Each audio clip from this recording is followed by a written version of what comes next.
muy importante. Escuchen, es importante que entendamos el plan de Dios para el hogar y la familia. Por favor, no vaya a un sociólogo o a un antropólogo, quienes le harán creer que la familia tuvo su origen en un fango cenagoso primitivo y que la evolución en sí misma es un producto sociológico. No, la familia fue creada por Dios para satisfacer las más profundas espirituales, físicas, emocionales y sociológicas necesidades que todos nosotros tenemos. Le diré por qué la familia es tan importante. Un niño obtiene la idea de sí mismo, de su familia. De paso, les contaré que tenemos una nueva bisnieta en nuestra familia. Su nombre es Brianna. Es muy linda, muy inteligente y tan profundamente espiritual. Brianna es una niña increíble. Bien, ella está creciendo y lo hace en una forma neutral. Por supuesto, ella tiene una naturaleza pecaminosa, pero ella no sabe quién es. Depende de sus padres, de sus abuelos, del hogar, del medio ambiente, de la gente que a su alrededor está, para que pueda tener un concepto de quién es y cuál es su valor. Un niño que crece, por ejemplo, si un niño crece en un hogar donde no hay límites de disciplina, entonces él pensará que él mismo es la ley. Un niño que no aprende a respetar la autoridad en el hogar no va a respetar la autoridad en la escuela, ni la autoridad en la iglesia, ni la autoridad en la sociedad. No respetará la autoridad de Dios y lamentablemente está preacondicionado para irse al infierno. Un niño o niña obtiene una idea de Dios, de su familia. Si ésta no provee un medio ambiente de amor, perdón, misericordia y gracia, es mucho más difícil que comprenda esos conceptos en Dios. Es por ello que desde los abismos del infierno se ha declarado una guerra total contra la familia, no solo contra otras familias, sino su familia. Hay tanta gente viviendo en unión libre, sin el beneficio de un matrimonio. El cohabitar fue ilegal en los Estados Unidos hasta 1970. Sin embargo, escúcheme, el cohabitar se ha aumentado, está listo, 600% desde 1970. 600%, básicamente desde que he sido pastor en esta congregación, pero yo no causé eso, 600%. Esto es agravado hoy por un creciente desprecio por la vida. Pequeños bebés son tratados como fetos, no como personas. Uno de los días más negros en la historia humana, ciertamente en la historia norteamericana, fue el 23 de enero de 1973, en la decisión jurídica de Roe contra Wade. 9 jueces de la Corte Suprema, autonombrados como sumos sacerdotes del humanismo secular, declararon que los bebés listos a nacer, pero aún en el vientre de sus madres, no eran personas. Y lo trágico es que muchos de estos asesinatos se hacen con nuestros impuestos. Sin la menor sombra de duda, poseo más y más la convicción que dejo un legado a mis hijos. Estoy pasando la batuta a otra generación. ¿Qué es lo que la Biblia dice al respecto? La Biblia dice: el bueno dejará herederos a los hijos de sus hijos. Eso es lo que la Biblia dice en Proverbios 13, versículo 22. Proverbios 19, versículo 14. La casa y la riqueza son herencia de los padres, mas de Jehová la mujer prudente. Pero no solo habla de dinero y de casas. En Proverbios 27 leemos: camina en su integridad el justo. Sus hijos son dichosos después de él.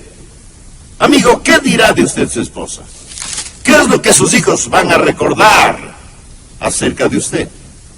Por ello, debe existir el primer principio, que es el principio de la prioridad. Principio de la prioridad.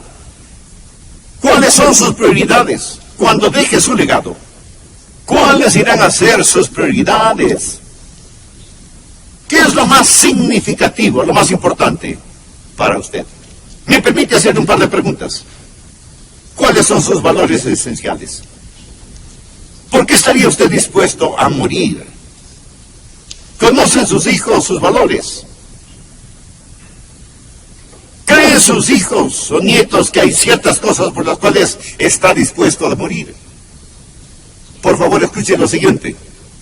El mayor testimonio que usted puede poseer es que aquellos que le conocen mejor sean los que más le respetan. ¿Es esta declaración verdad en su vida? El mayor testimonio que puede poseer es que los que le conocen mejor sean los que más le respeten. Por lo tanto, debe haber un principio de prioridad. La gente debe saber cuáles son sus valores esenciales. En una ocasión, nuestro nieto Andrew vino a visitarnos. Es siempre un gozo cuando él viene. Él es como todos nuestros nietos, excepcionalmente maravilloso. Andrew, en ese entonces tenía 4 años. Yo estaba en mi estudio realmente ocupado y medio. Y él entró a mi estudio, me miró de frente y me dijo: ¿sabes, abuelito? Voy a tener que irme a casa después de un rato. Él no tendría que irse sino en 5 horas. Pero según él tendría que irse después de un rato. Y luego añadió: abuelo, si es que vamos a jugar juntos, no tenemos mucho tiempo.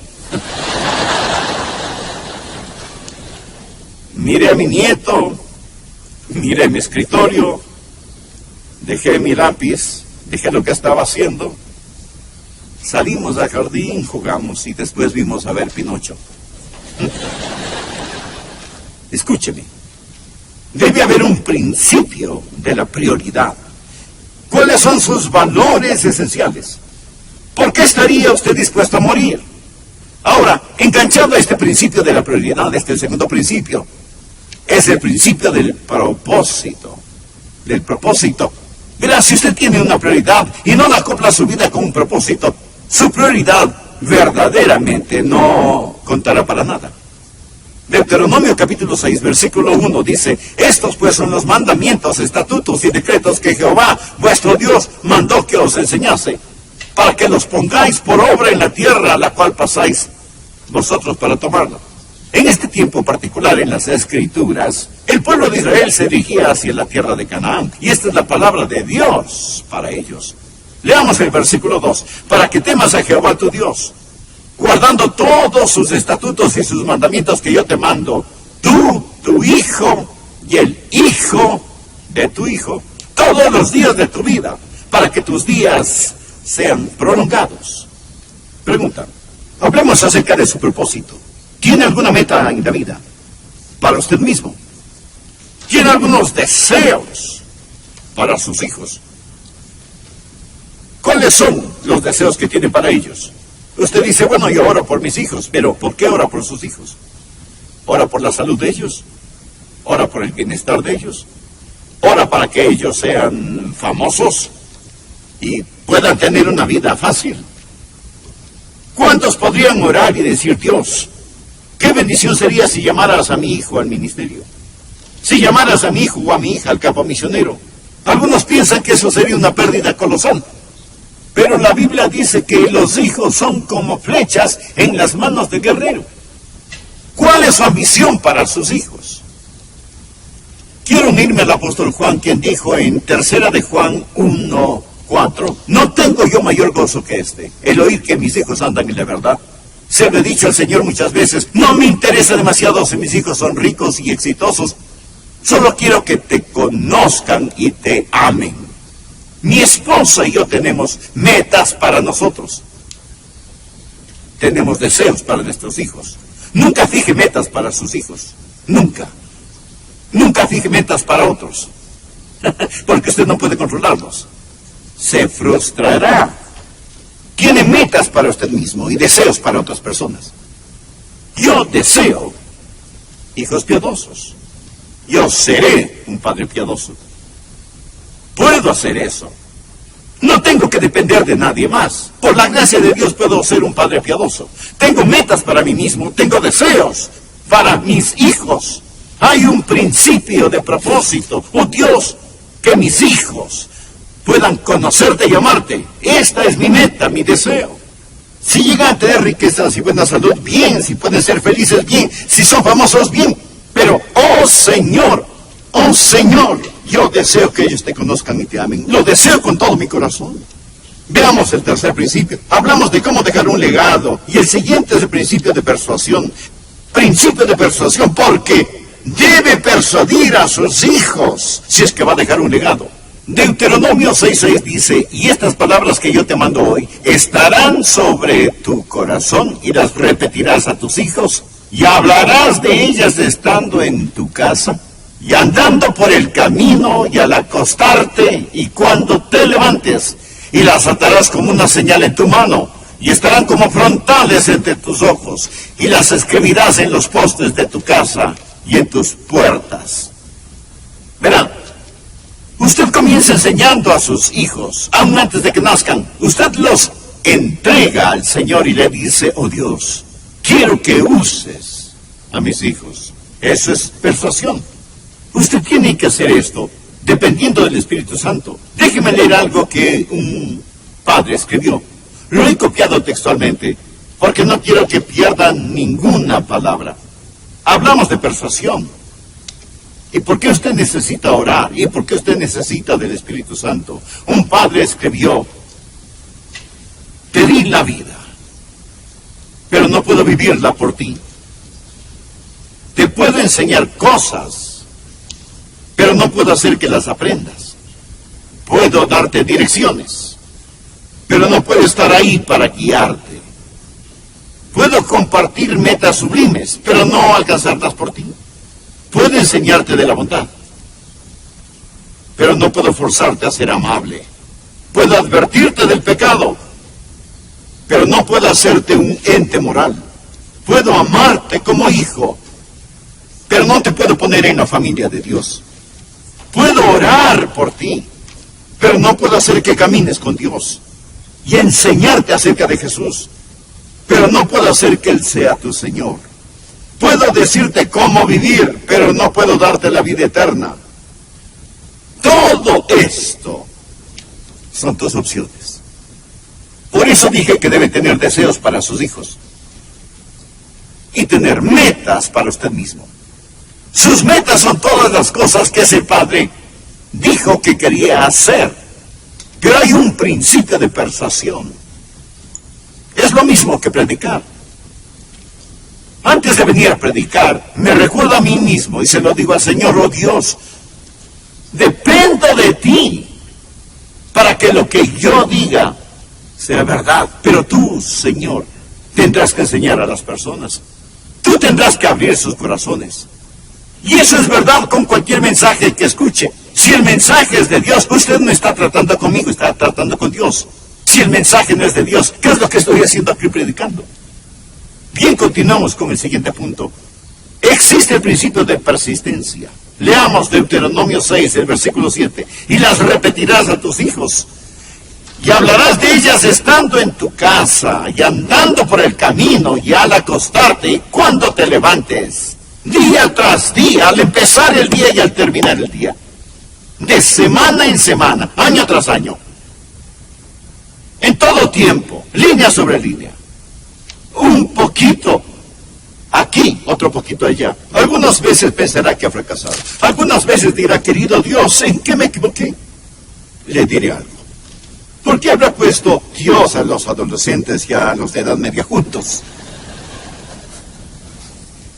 A veces digo que la razón por la que los nietos aman a los abuelos es porque ambos tienen el mismo enemigo.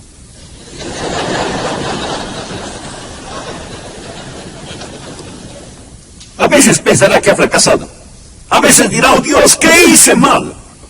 Mas permítame decirle lo que un anciano me dijo. Adrián, alguna vez pensarás que has fracasado, pero permanece allí.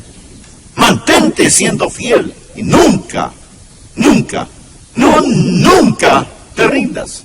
Tu Padre Celestial no te da por perdido y tú nunca debes abandonar a ese hijo tan especial. Y antes de que se nos acabe el tiempo, veamos el último punto. El último principio es el principio de la posesión. Ahora notemos en Deuteronomio capítulo 6, versículo 18. desde el versículo 18. Y haz lo recto y bueno ante los ojos de Jehová, para que te vaya bien, y entres y poseas la buena tierra. Por favor, subraye la frase, poseas la buena tierra. Poseas la buena tierra que Jehová juró a tus padres, que juró a nuestros padres.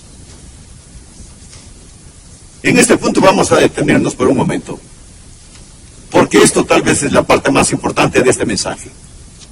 Hablamos de cómo dejar un legado y del principio de posesión. Dios dice, te voy a dar una tierra, y cuando vayas a ella, tus hijos preguntarán, Padre, ¿por qué mantenemos estas leyes? ¿Por qué mantenemos estas ordenanzas?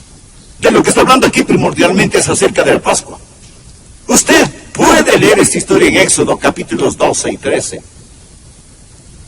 Dios sacó al pueblo de Israel fuera de la tierra de Egipto, la cual representa el mundo, la carne y el demonio. Él guió por el desierto a la tierra de Canaán. La Biblia dice que todo esto les sucedió a ellos para que sean ejemplo para nosotros. Esto es una historia. Es historia verídica, pero es algo más que historia. Es una de las más profundas lecciones espirituales que debemos aprender. Por ejemplo, el Cordero Pascual, ¿qué representa? Representa a Jesucristo, nuestra Pascua, sacrificado por nosotros. Así que cuando ellos pusieron la sangre del Cordero en los postes de las puertas de las casas, cuando comieron el Cordero asado, cuando salieron de fuera de Egipto, los esclavos fueron liberados. Este fue un cuadro de la redención por medio de la sangre, pero tuvieron que cruzar el desierto. Permítame preguntarle, usted verá que esto sucede muchas veces, como pastor lo he visto que sucede muy a menudo. ¿Cómo es que el diablo atrapa a los hijos de nuestras mejores familias? Y no diga que esto no sucede, porque sí sucede en nuestras mejores familias. Hablo de personas verdaderamente salvas, que cantan en el coro, que sirven en el diaconado, que son maestros de la escuela dominical, que saben diezmar, que viven una buena vida moderada, que están disponibles cuando se les necesita. Sin embargo, el diablo atrapa a sus hijos. ¿Cómo es que el secuestrador atrapa a los hijos de las mejores familias de la iglesia? ¿Cómo sucede eso? Bueno, la clave está en este pasaje sobre el cual estamos hablando. Dios dice que hay un principio de posesión. Miremos otra vez, versículo 20. Mañana cuando te preguntare tu hijo diciendo, ¿qué significa los testimonios y estatutos y decretos que Jehová nuestro Dios los mandó? Entonces dirás a tu hijo, nosotros éramos siervos de Faraón en Egipto, y Jehová nos sacó de Egipto con mano poderosa. Ahora, nota el versículo 23, y le dirá, bueno papá, si esto es todo lo que tenemos para celebrar, ¿no crees que sería mucho mejor regresar a Egipto? Ellos habían salido, pero él quería regresar. Usted va a dejar un legado, usted va a dejar una herencia, y es mejor que haya una prioridad. Es mejor que usted vea las cosas más importantes, aparte de su relación con Dios, es su familia. Es mejor que haya un propósito, y que haya una persuasión, y es mejor que haya una persistencia. Escúcheme, apreciado amigo, es mejor que haya posesión. Dios lo sacó de su esclavitud, de su pena y oscuridad, a la gloriosa tierra de abundancia y de la luz. Lo mejor que podemos hacer como padres de familia que somos salvos es orar. Decir, oh Dios, enséñame cómo caminar en victoria. Sácame de este desierto. Quiero tener la llenura de tu espíritu, viviendo victoriosamente. Uno de estos días, mis hijos estarán ante mi ataúd. No creo que les interese la asistencia a la escuela dominical, ni cuán grande es el presupuesto de nuestra iglesia, ni cuántos libros he escrito. Dudo que ellos hayan leído algunos de mis libros.